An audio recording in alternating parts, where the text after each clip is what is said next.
1963, our Pan-African leaders come together to undo the boundaries imposed upon us by the Berlin Conference. Sadly, when they went to Addis Ababa, Ethiopia, they were divided. We had the Casablanca group, who were the Pan-Africanists and said, Africa for the Africans, African Union now. That was Ghana, Guinea, Mali, Egypt, Morocco, Algeria, and Tunisia. The rest of the 25 other countries, they were the nationalists. They said, let's go slow. So they won.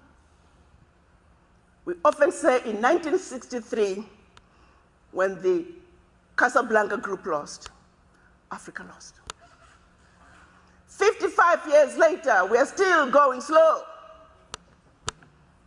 But all is not lost, my brothers and sisters. Last year, March in Kigali, finally, the African heads of states come together and say, enough is enough.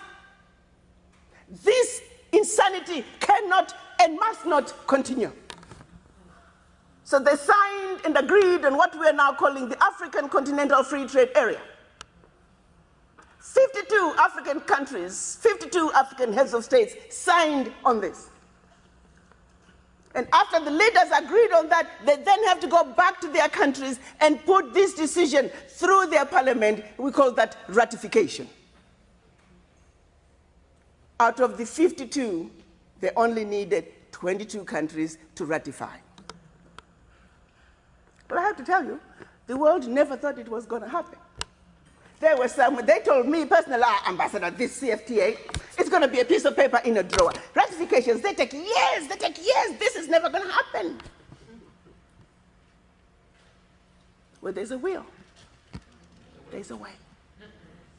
March 2018, the heads of states agreed on the decision of the African Continental Free Trade Area. March 2019, exactly 12 months later, the 22nd ratification was deposited to the African Union. Hallelujah!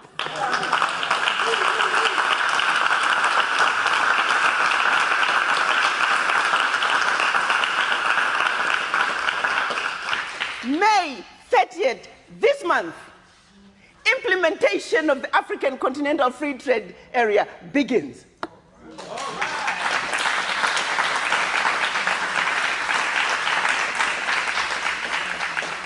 Also last year was an amazing year, and we must give credit where credit is due.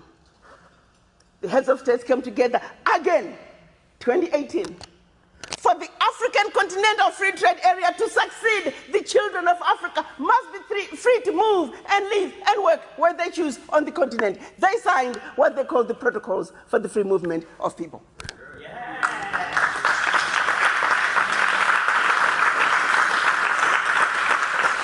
And even as we are going through the process of ratifications, many countries, over 40 countries in Africa now, the heads of states